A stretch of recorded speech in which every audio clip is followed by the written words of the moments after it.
복된 소식 아름다운 소리 AM 1590kHz 시카고 기독교 방송입니다.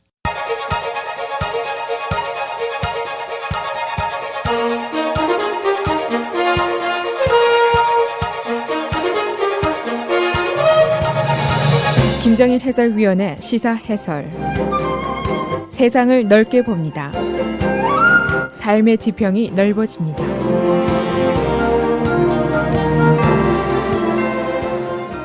시사해설입니다. 미국의 인정 문제가 점점 악화 일로에 있는 것으로 보여지고 있습니다.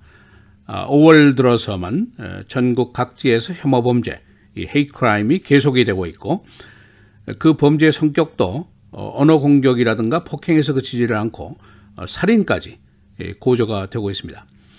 언론에 보도된 케이스만 보더라도 그 발생 지역이 전국적입니다. 아르칸사, 버지니아, 오레곤, 네바다, 미시시피, 루이지애나 등 전국적입니다. 그리고 그 발생 장소가 월마트, 이런 보통 일반 시민들의 쇼핑 장소, 공항이라든가 대학가라든가 통근 열차 주변에서 벌어지고 있습니다. 다시 말하면 매우 일반적인 우리 일상생활 지역에서 이런 범죄가 벌어지고 있습니다. 그래서 한 언론은 hate crusade라는 용어까지 쓰고 있습니다. 혐오의 십자군 전쟁, 이런 현상을 얘기를 하고 있습니다. 이 에이시안 아메리칸에 대한 혐오 범죄도 크게 증가했습니다. LA 카운티에서만 선거 후에 3배가 급증하는 현상을 보이고 있습니다. 자, 그 원인이 무엇일까? 첫째가 트럼프의 toxic language, 트럼프의 독성 언어다 하는 분석이 제일 많습니다. 그리고 백인 보수주의자들의 공포감이 증가하고 있다는 것, 또 국가 부채가 증가하고 이민이 증가하고 복지 혜택이 증가하고 이런 것에 대한 반감이 늘어나기 때문이다. 그런 분석도 있습니다. 여하튼 지금 벌어지고 있는 현상은 미국의 인정 문제가 나빠지고 있다는 것이고, 그리고 그 대상 중에 에이시안 아메리칸들이 해당되고 있다 하는 점도 들 수가 있습니다. 그래서 오늘은 이달 들어서 벌어진 헤이트 크라임, 어떤 실태인지, 원인은 무엇인지, 우리가 대처해야 될 것들은 어떤 것인지 종합해 보겠습니다. 먼저 이달 들어서 벌어진 헤이트 크라임을 열거해 보겠습니다. 첫째로 지난 5월 18일 네바다주에 있는 리노 에어포트에서 있었던 일입니다. 한 남자가 자신의 모친과 전화로 대화를 했는데 스페니쉬어를 썼습니다.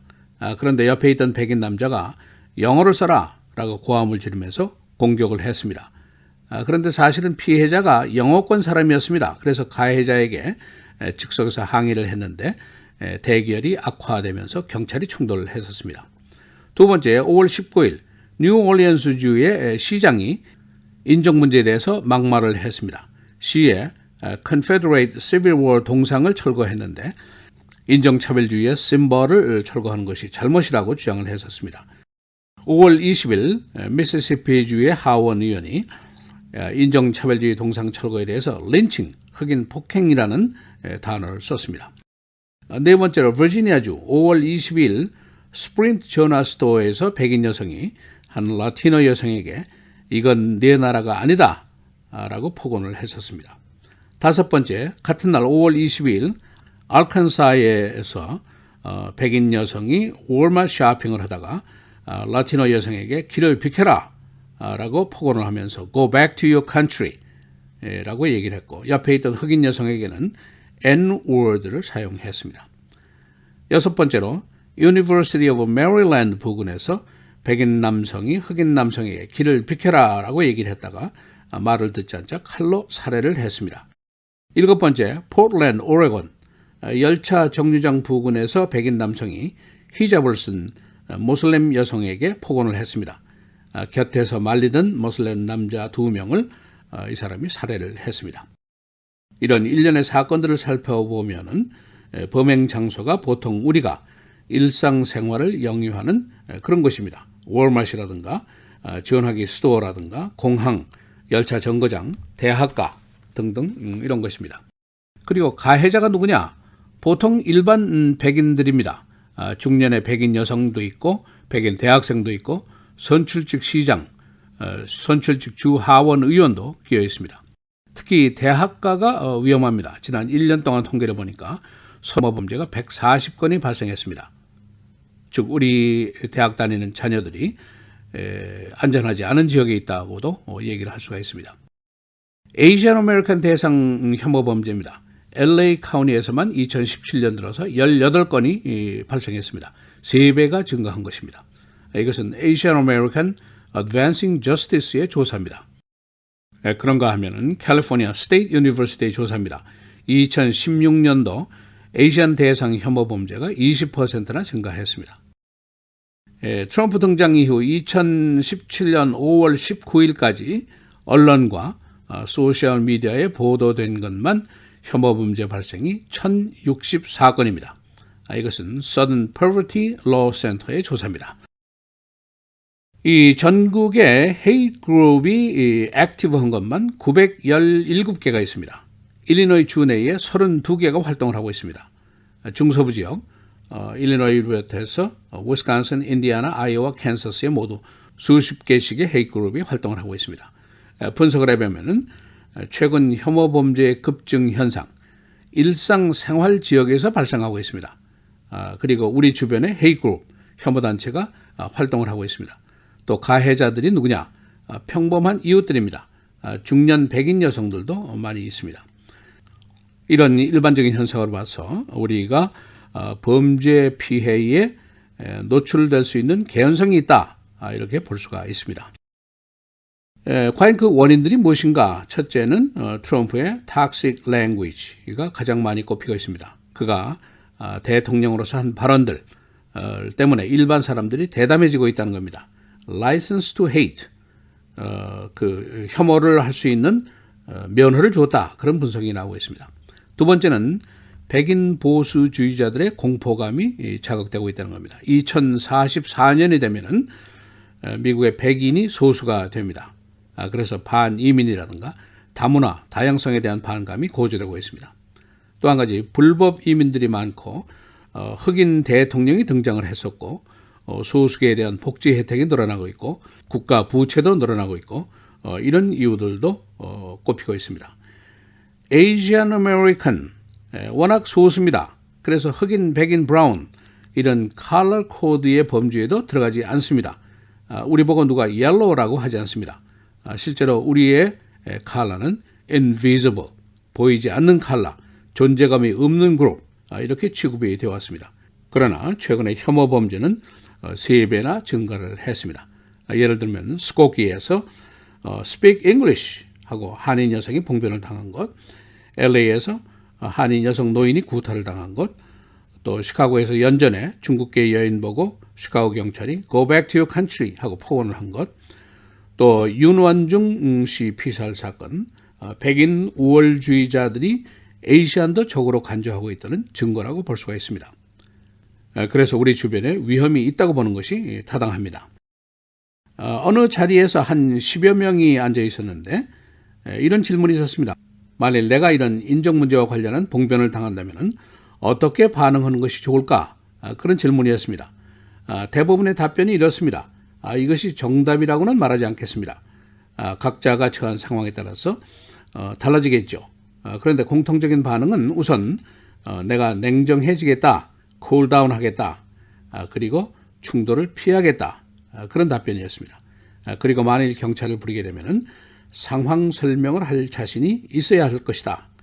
그리고 증인이라든가 목격자의 확보도 중요하다, 그런 의견을 보였습니다.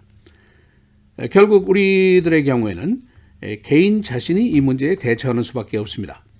우리 커뮤니티에 집단적인 해결 방법이 사실은 없습니다.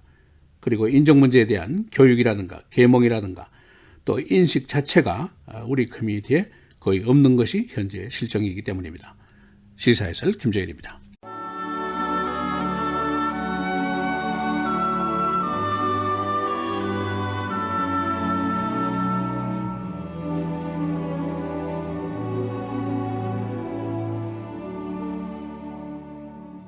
하나님의 뜻대로 하는 근심은 후회할 것이 없는 구원에 이르게 하는 회개를 이루는 것이요 세상 근심은 사망을 이루는 것이니라.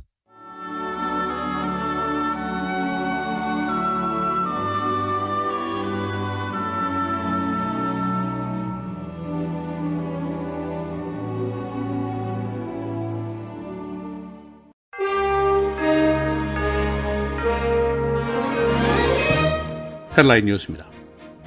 러시아 관리들이 트럼프와 그의 측근들에 관한 저급한 내용의 정보를 논의했던 것으로 알려지고 있습니다. 이는 미국 정보기관이 러시아 관리들의 대화를 도청하는 과정에서 나온 내용입니다. CNN은 오늘 이 사실을 전 정보요원 그리고 의회 관계자들의 소설을 인용해서 보도했습니다. 미국 정보기관이 트럼프 대통령의 사위 제레드 쿠스너의 대러시아 관련 행위를 계속 조사하고 있습니다. 정보지역은 쿠스너가 선거 전에 러시아 측과 백채널 비선 대화 통로를 만들기를 시도했던 것으로 보고 있습니다. 이런 행위가 사실일 경우에 이것이 그의 단독 결정인지 아니면 배후에 지시가 있었는지도 관심의 대상입니다. 독일의 머켈 총리가 유럽의 미국 의전 시대는 끝났다는 의견을 보이고 있습니다. 이 발언에 대해서 독일의 야당 측도 동의를 하고 있는 것으로 보도됐습니다.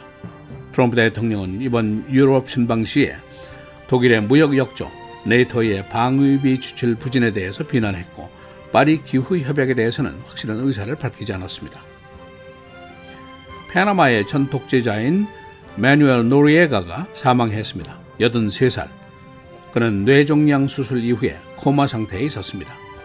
그는 마약 밀매 혐의로 미국에서 유죄 판결을 받고 20년 동안 미국 감옥에 수감되어 있다가 파나마로 귀국했었습니다. 펜타곤이 오늘 대륙간 탄도탄의 요격 미사일 실험을 벌이게 됩니다. 이는 주로 북한의 미사일 개발에 대비하기 위한 실험입니다. 미국은 알래스카와 캘리포니아에 대미사일 요격 시스템을 배치하고 있습니다.